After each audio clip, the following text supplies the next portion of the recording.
आगे बढ़ेंगे और अब बात करेंगे सोनिया गांधी की। एक बार फिर से सोनिया गांधी को ईडी दफ्तर पहुंचना है और ईडी ऑफिस पहुंची सोनिया गांधी। ये बड़ी खबर इस वक्त की। राहुल गांधी और प्रियंका गांधी भी उनके साथ मौजूद हैं। नेशनल हेराल्ड मामले को लेकर उनसे पूछताछ होगी। मंगलवार को 6 घंटे तक ईडी ने पूछताछ की थी। इस पूरे मामले को लेकर कई तरह के सवाल जो हैं वो सोनिया गांधी से पूछे गए थे और कैसे एक कंपनी बनाई गई और नेशनल हेराल्ड अखबार, इस कंपनी का जो एजेएल कंपनी था उसमें क्या भूमिका रही है सोनिया गांधी की। इससे पहले यही सवाल जो है राहुल गांधी से भी पूछे गए थे। बड़ी जानकारी है कि ईडी ऑफिस एक बार फिर से समय पर पहुंची है सोनिया गांधी। कल भी तकरीबन इसी समय पर सोनिया गांधी पहुंच गई थी ईडी ऑफिस और आज भी वो ईडी ऑफिस 11 बजे पहुंच चुकी हैं। उनके साथ प्रियंका गांधी आज नजर आ रही हैं। तस्वीर इस वक्त हम आपको दिखा रहे हैं, जहां देखिए सोनिया गांधी के साथ प्रियंका गांधी गाड़ी में मौजूद हैं और अब सोनिया गांधी ईडी दफ्तर पहुंच गई हैं।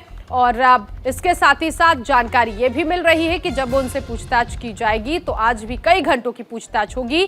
कल कुछ डॉक्यूमेंट्स भी मंगाए गए थे जिसके आधार पर पूछताछ की गई।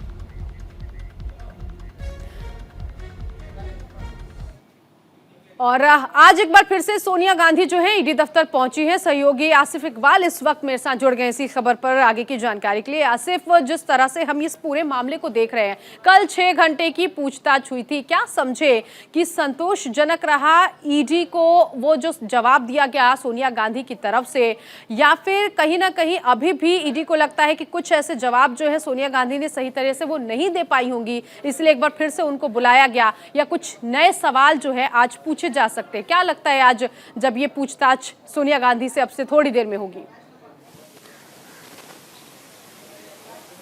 देखिए, बिल्कुल नीतू, आप सही कह रही हैं कि लगातार पूछताछ का दौर चल रहा है। खासतौर पर पहले राहुल गांधी से पूछताछ हुई, इसके बाद अब सोनिया गांधी से पूछताछ हो रही है। सोनिया गांधी से एक दौर के बाद कल 2 दौरे की बात हो चुकी है। पहले फर्स्ट हाफ में हुआ, उसके बाद सेकंड हाफ में, और अब उसके बाद आज भी उनको बुलाया गया है।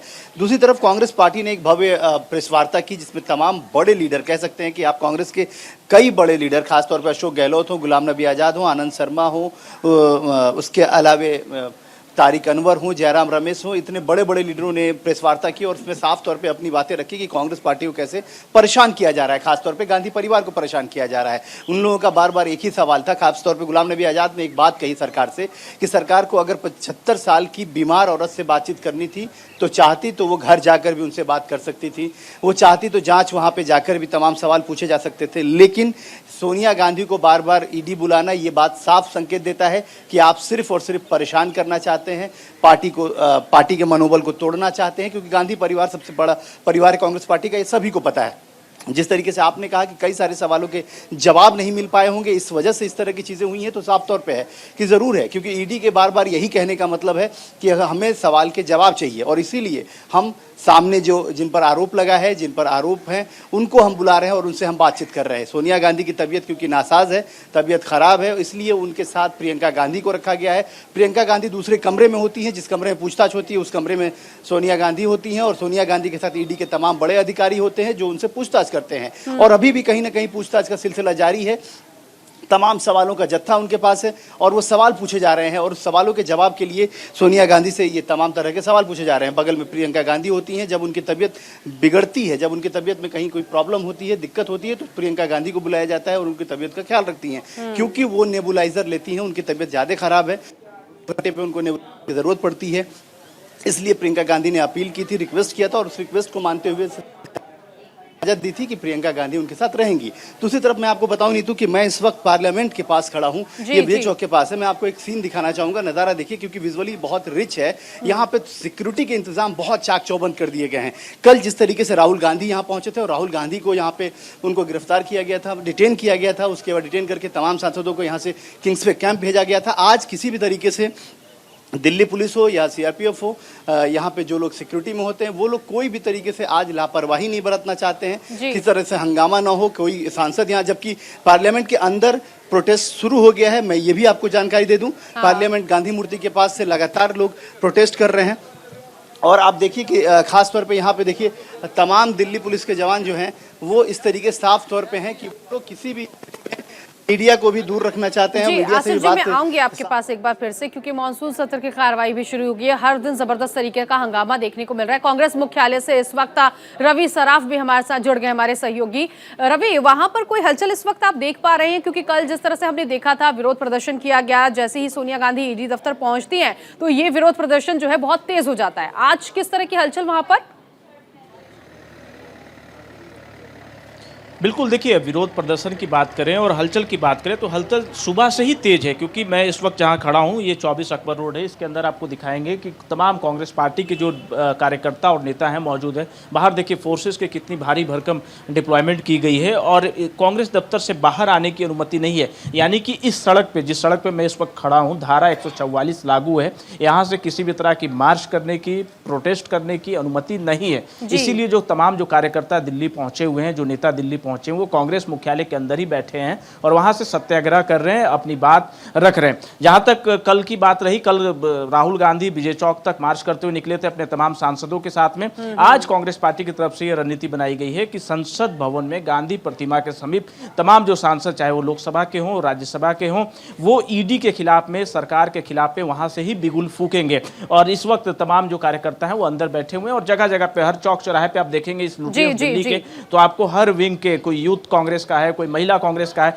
जो कार्यकर्ता वो खड़े हैं, अपने तरीके से विरोध जता रहे हैं। अब से थोड़ी देर पहले एक महत्वपूर्ण प्रेस कॉन्फ्रेंस हुई थी जिसमें कांग्रेस पार्टी के तमाम बड़े नेता शामिल थे। गुलाम नबी आजाद, आनंद शर्मा, अशोक गहलोत। हालांकि आनंद शर्मा और गुलाम नबी आजाद बहुत दिनों से नाराज चल रहे थे और पार्टी की किसी भी तरह की एक्टिविटी में शामिल नहीं हो रहे थे। पर जब सोनिया गांधी से पूछताछ हो रही है और तीसरे दौर की पूछताछ हो रही है, तब गुलाम नबी आजाद भी सामने आए, आनंद शर्मा भी सामने आए और सेहत का हवाला दिया है कि सोनिया गांधी की सेहत ठीक नहीं है, उनकी सेहत ठीक नहीं है। इसी का हवाला जो है कल भी दिया गया, आज भी दिया जा रहा है। उसी तहत जो ये पूछताछ चल रही है। अली शरर भी हमारे साथ ईडी दफ्तर से जुड़े हुए हैं बाहर से। अली, मैं आपके पास आऊंगी, लेकिन आसिफ जी, मेरा एक बहुत इंपॉर्टेंट क्वेश्चन आपसे है। क्वेश्चन ये है कि हमने पहले दिन अगर सोनिया गांधी की पूछताछ को देखा जाए तो 3 घंटे पूछताछ हुई, दूसरे दिन 6 घंटे तकरीबन पूछताछ हुई है। राहुल गांधी की पूछताछ देखी जाए तो लगभग एक दिन में 11-11 घंटे पूछताछ होती है। अब क्या ये भी माना जाए कि सोनिया गांधी ठीक नहीं है, इसीलिए ज्यादा लंबी पूछताछ उनसे हो नहीं सकती है, नहीं की जा सकती है, इसीलिए उन्हें कई राउंड में, कई अलग अलग दिनों पर भी बुलाया जा रहा है? क्या इसके पीछे ये भी एक वजह हो सकती है कि तबीयत ठीक नहीं है, इसलिए बहुत कम समय के लिए उनसे पूछताछ हो रही है, लंच ब्रेक से पहले तक की पूछताछ हो रही है? बहुत वाजिब सवाल है नीतू आपका, और बिल्कुल बिल्कुल आप सही कह रही हैं, क्योंकि देखिए साफ तौर पे है कि सोनिया गांधी की तबीयत का हवाला बार बार पार्टी भी दे रही है, उनका परिवार भी दे रहा है। और ये बात साफ तौर पे है, सबके जाहिर भी है कि सोनिया गांधी की तबीयत कई बार खराब रह चुकी है। खुद प्रधानमंत्री ने कई बार उनका हालचाल लिया है। जब उनका ऑपरेशन हुआ था यहाँ पे गंगाराम हॉस्पिटल में, तो खुद प्रधानमंत्री ने, गृह मंत्री ने, रक्षा मंत्री ने फोन करके उनका हालचाल जाना था। तो साफ तौर पर है कि उनकी तबीयत नासाज है, इसमें कहीं दो मत नहीं है। लेकिन हाँ, ये भी बात आप सही कह रही है, क्योंकि ईडी के तमाम वरिष्ठ अधिकारियों ने यह समझा हो कि ज्यादा अगर प्रेशर होगा तो कहीं तबीयत बिगड़ जाए तो वो भी एक बहुत बड़ा बवाल हो सकता है, बहुत बड़ी परेशानी का सबब हो सकता है, खासतौर पर उन अधिकारियों के लिए, उन कर्मचारियों के लिए। तो इसलिए उन लोगों ने सोचा हो कि हर 3 घंटे 4 घंटे के बाद एक ब्रेक दे दिया जाए और ब्रेक के बाद फिर से शुरू की जाए। लेकिन सवाल यही है कि आखिर ये सिलसिला कब रुकेगा, क्योंकि कांग्रेस पार्टी को जो बेचैनी है, या ये कह लें कि जो तमाम कार्यकर्ताओं का सवाल है, वो सवाल ये है, जैसे हमारे सहयोगी रवि और अली सरद भी वहां खड़े हैं, वो तमाम लोग देख रहे हैं कि वो लोग भी यही बात कह रहे हैं कि सभी कार्यकर्ताओं का एक ही सवाल है कि आखिर ये बातचीत का सिलसिला, या ये कह लें कि सवाल जवाब का सिलसिला कब रुकेगा। क्योंकि सोनिया गांधी की तबीयत की फिक्र सभी को है, लेकिन बशर्ते उसके बावजूद उनसे सवालों का जो जखीरा है, या आप कह सकते हैं कि सवालों का जो सिलसिला है, वो अभी भी जारी है। तो ये देखना बहुत ही लाजमी सा सवाल था आपका कि क्या ऐसा है कि तबीयत को देखते हुए उनको 2 घंटे 4 घंटे का ब्रेक दिया जा रहा है? यही हो सकता है, क्योंकि उसके पीछे और दूसरी रीजन नहीं हो सकती है। ठीक है, आप बने रहिएगा। अली लगातार हमारे साथ बने हुए हैं ईडी दफ्तर के बाहर। अली, किस तरह की हलचल, क्योंकि तस्वीरें तो हमने देखी है कि सोनिया गांधी के साथ आज प्रियंका गांधी उनकी गाड़ी में मौजूद थी और अब शायद वो अंदर पहुंच गई होंगी, जब अब से थोड़ी देर में सवाल जवाब जो है उनसे किए जाएंगे।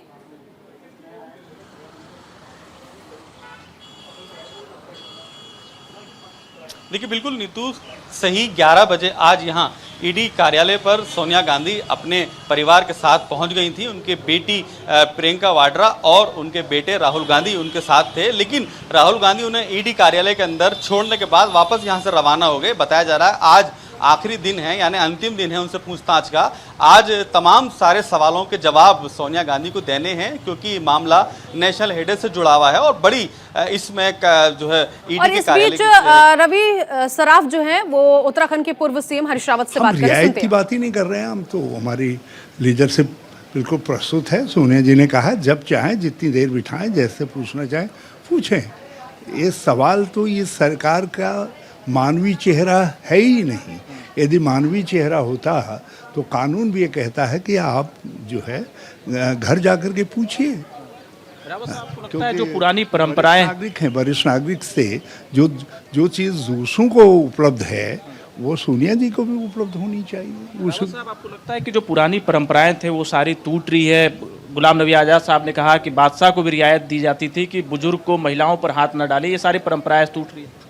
बिल्कुल, परंपराएं सारी तोड़ी जा रही हैं और जानबूझ करके तोड़ी जा रही है। सबसे बड़ी बात यह है ये लोकतंत्र को ध्वस्त करना चाह रहे हैं। तो ये लोकतंत्र, संसदीय लोकतंत्र को बचाना, बहुदलीय प्रणाली को बचाना आज एक बड़ा सवाल है। ऐसे में आप लोगों के पास क्या हथकंडा है? क्या सत्याग्रह?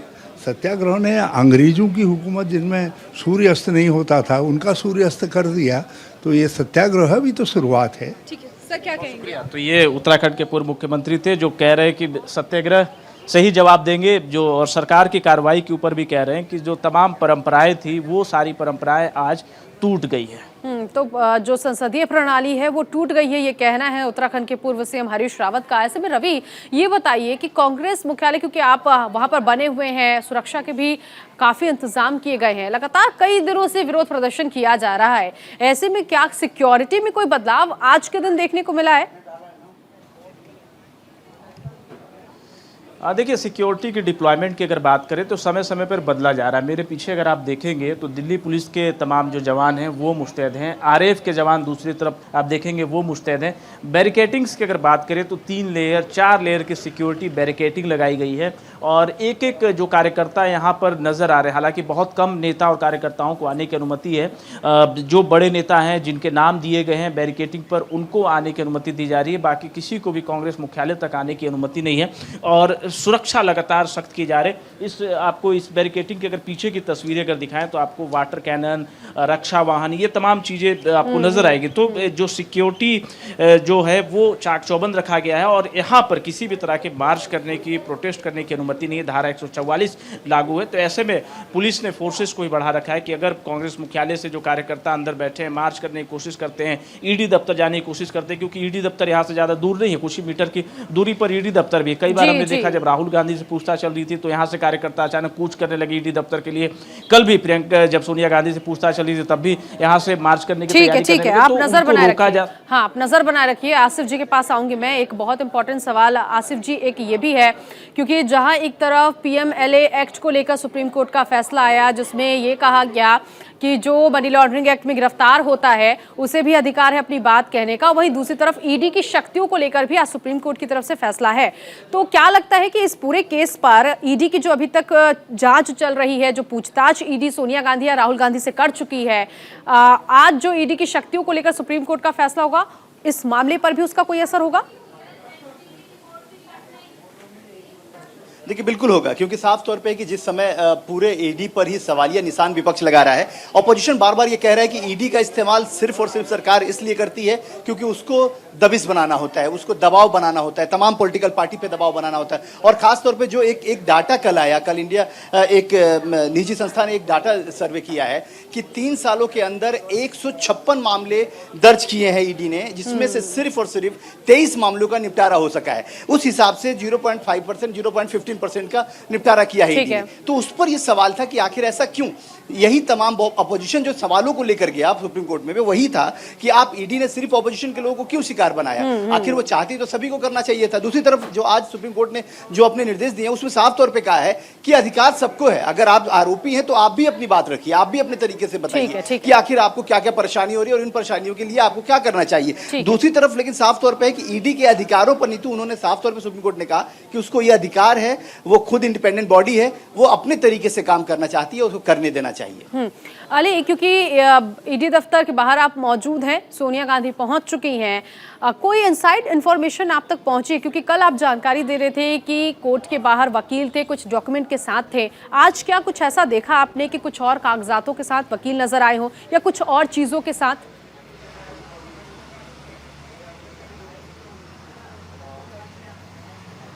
देखिए बिल्कुल नीतू, आज भी वही उनके एडवोकेट उनके साथ अलग कार में थे, जो कि आज भी अंदर की ओर गए हैं और कई सारे ऐसे महत्वपूर्ण सवालों के जवाब जो कल पूछे गए थे, शायद उनको आज देने की वजह से ही वो आज भी आए हैं, क्योंकि इस पूरे मामले को तेज तर्राक एडिशनल डायरेक्टर बताई जाती है मोनिका शर्मा देख रही हैं इस पूरे मामले को।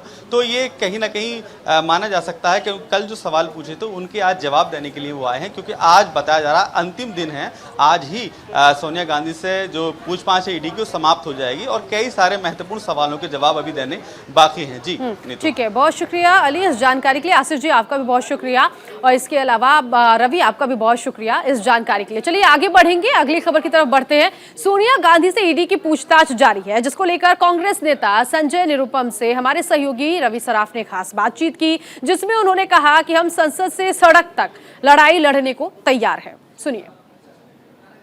संजय निरुपम जी इस वक्त हमारे साथ मौजूद हैं। संजय जी, अभी तमाम आपके पार्टी के बड़े नेता प्रेस वार्ता कर रहे थे। गुलाम नबी आज़ाद साहब ने कहा कि बादशाह पहले हिदायत दे के रखते थे कि आप सब कुछ करो पर महिलाओं के ऊपर हाथ मत डालो, एक हिदायत होती थी। तो आपको लगता है कि ये बात उचित है और अभी जो वो तमाम परंपराएं हैं वो टूटती हुई नज़र आ रही है? बिल्कुल टूट गई हैं। आखिर ईडी के पास ऐसे कौन से सवाल हैं भाई जो 2 दिन तक पूछताछ करने के बाद भी खत्म नहीं हुए?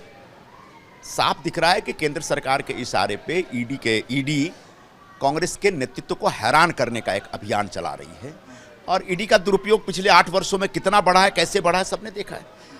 गुलाम आज़ाद साहब ने सही कहा है कि सोनिया जी की तबीयत ठीक नहीं है, 75 साल से ज़्यादा उनकी उम्र है, फिर भी आप रोज पे रोज बुला रहे हैं। हम तो कानून में विश्वास करने वाले लोग इसलिए जाके बैठ रहे हैं, दूसरे लोग तो विद्रोह कर देते।